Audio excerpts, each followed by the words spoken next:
Jehovites around the world must now pray to Jehovah God that we may be successful in escaping all the things that are about to come on this earth. We praise and thank Jehovah God and his Son for telling us about these things before they have happened. Glory in the heights above to God, salvation and survival on the earth for humans with good hearts.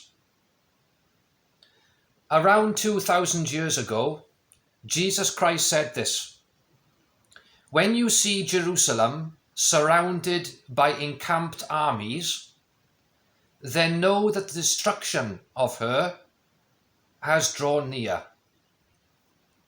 Then let those in Judea begin fleeing to the mountains, let those in the midst of her leave, and let those in the countryside not enter into her, because these are days of vengeance, in order that all the things written may be fulfilled. Woe to the pregnant women and those nursing a baby in those days, because there will be great distress on the land, and wrath against this people, and they will fall by the edge of the sword, and be led captive into all the nations, and Jerusalem will be trampled on by the nations, until the appointed times of the nations are fulfilled." In Matthew chapter 24, Jesus does not name Jerusalem, but he mentions a holy place. He doesn't use the expression encamped armies, but he uses the expression the disgusting thing that causes destruction. And then he says that we need to discern who and what this is. Here's what Matthew chapter 24 says: "When you catch sight of the disgusting thing that causes destruction, as spoken of by Daniel the prophet, standing in a holy place," let the reader use discernment, "then let those in Judea begin fleeing to the mountains. Let the man on the housetop not come down to take the goods out of his house, and let the man in the field not return to pick up his outer garments. Woe to the pregnant women and those nursing a baby in those days. Keep praying that your flight may not occur in winter time, nor on the Sabbath day, because then there will be great tribulation, such as has not occurred since the world's beginning until now. No, nor will occur again. In fact, unless those days were cut short, no flesh would be saved. But on account of the chosen ones, those days will be cut short." The literal city of Jerusalem in Israel is a holy place in the eyes of many Muslims and Jews, and those who call themselves Christian. Amongst those religious people, there are those who are part of and supporters of heavenly Jerusalem, spiritual Israel, those who are the true Christians. So whether you believe Jesus was referring to literal Jerusalem or spiritual Jerusalem, the surrounding and standing in of the armies of the disgusting thing that causes destruction will involve the literal city of Jerusalem. Judaism, Islam, and so-called Christianity are prevalent in the city of Jerusalem, and so any military or political attack on these religions will have to include the city of Jerusalem. Jesus said that Jerusalem will be trampled on by the nations for an appointed time.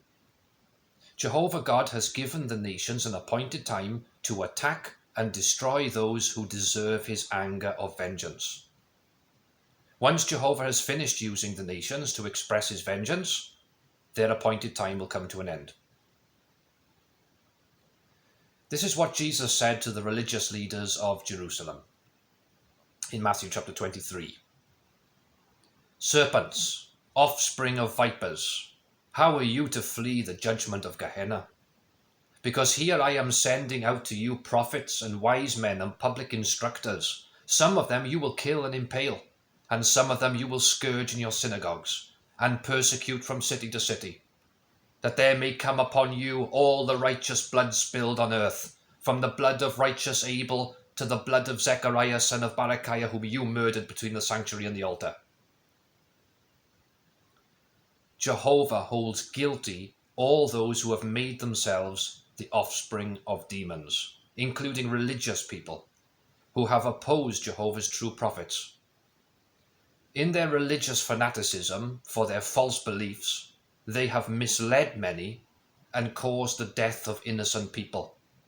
And so Jehovah has appointed a time for the armies of the disgusting thing to carry out his vengeance on all the religions of the world, including those that consider Jerusalem to be a holy place. Those of us who have studied the book of Revelation have come to understand that the expression Babylon the Great refers to all the religions of the world. Jerusalem, similar to a capital city, is a holy place for a number of the religions that make up Babylon the Great. For an explanation of the meaning of Babylon the Great, see Empire of Jehovah magazine entitled The World is About to Change, which you can also listen to on our YouTube channel. Something that Jehovah considers a disgusting thing is about to surround and stand in a holy place. As Jesus said that the nations have been appointed a time to trample on Jerusalem, we know that the disgusting thing is representative of the nations and comes out from the nations. Those nations will be united as one disgusting thing. Jesus said in Luke chapter 16 verse 15, what is considered exalted by men is a disgusting thing in God's sight. Something that the nations have exalted is about to occupy a holy place. This is what Revelation chapter 13 says. I saw another wild beast ascending out of the earth, and it had 2 horns like a lamb, but it began speaking like a dragon. It exercises all the authority of the first wild beast in its sight, and it makes the earth and its inhabitants worship the first wild beast, whose mortal wound was healed.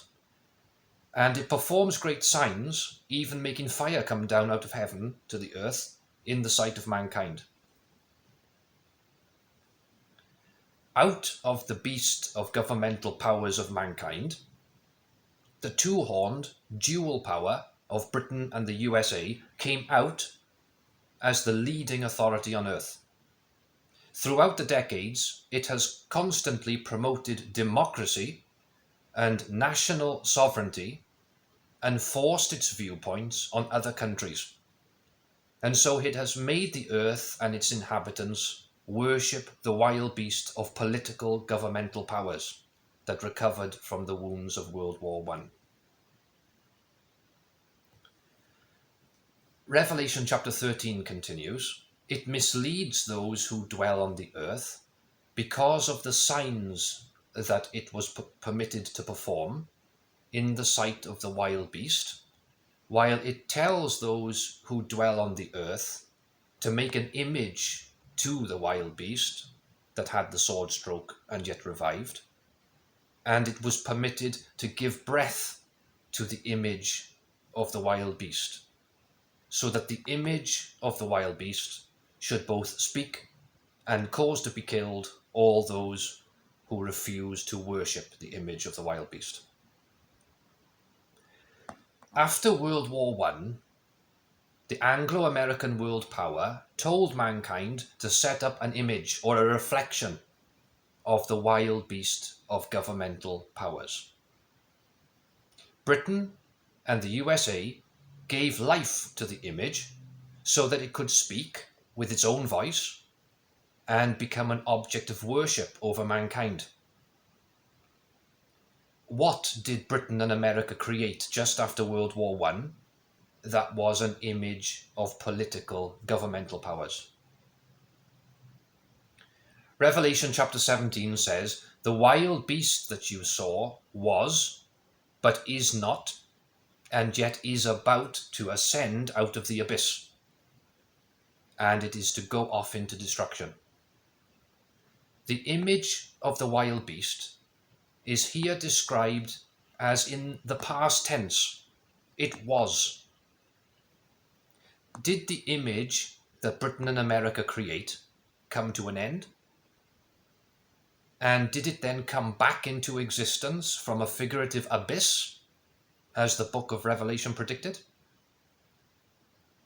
Before we answer that, let's see what else Revelation chapter 17 says about this image. The wild beast that was, but is not, it is also an eighth king, but it springs from the seven, and it goes off into destruction. These will hate the prostitute and will make her devastated and naked, and they will eat up her fleshly parts and completely burn her with fire, because God put it into their hearts to carry out his thought. These have one thought, so they give their power and authority to the wild beast. These will battle with the Lamb, but because he is Lord of lords and King of kings, the Lamb will conquer them. The image of the wild beast comes out of the governmental powers and becomes a governmental power itself. It hates and destroys Babylon the Great, the religious prostitute, and Jehovah God uses this image to destroy religion, because he also hates it. But then finally, that image and its members try to fight a war against Jesus Christ himself, who returns to the earth with his powerful angels. Just after World War I, Britain and America created the League of Nations. During World War II, the League of Nations ended. It then went into the figurative abyss. It was, but is not. Immediately after World War II, the United Nations came out of the abyss, and the new, renamed League of Nations had re-emerged.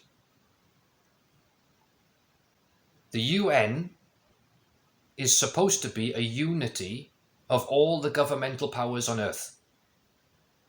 It is designed to make united decisions and judgments and act as one king. Being designed to be a global governmental power, it is an image or reflection of the wild beast of the earth's political governmental powers. The United Nations will hate religion, will destroy it, and will try to force all humans to worship it. But then that disgusting thing will be stopped by Jehovah God and destroyed by Jesus Christ and his armies. The disgusting thing is about to surround and stand in a holy place. That will be a warning to all of us who have faith that the Great Tribulation is about to begin. Jehovites around the world praise and thank Jehovah God for revealing these things to us before they have happened.